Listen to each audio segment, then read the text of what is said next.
పేదరిక నిర్మూలనకు విశేష కృషి చేస్తున్న సీఎం జగనే మరలా రావాలని రామచంద్రపురం ఎంపీపీ అంబటి భవానీ అన్నారు.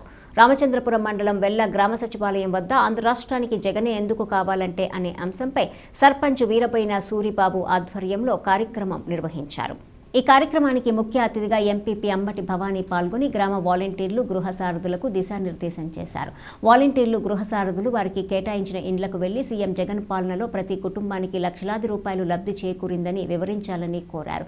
మేనిఫెస్టో అమల్లో మాజీ ముఖ్యమంత్రి చంద్రబాబు నాయుడుకు సీఎం జగన్మోహన్ రెడ్డికి గల వ్యత్యాసాన్ని పాంప్లెట్లో ఉన్న విధంగా చదివి వినిపించాలన్నారు. సీఎం జగన్మోహన్ రెడ్డి పాలనలో 33 రకాల సంక్షేమ ఫలాలు ప్రవేశపెట్టి అర్హులైన ప్రతి కుటుంబానికి పార్టీ రహితంగా వారి బ్యాంకు ఖాతాలో బటన్ నొక్కి జమ చేస్తున్నారని సర్పంచ్ వీరబోయిన సూరిబాబు వివరించారు.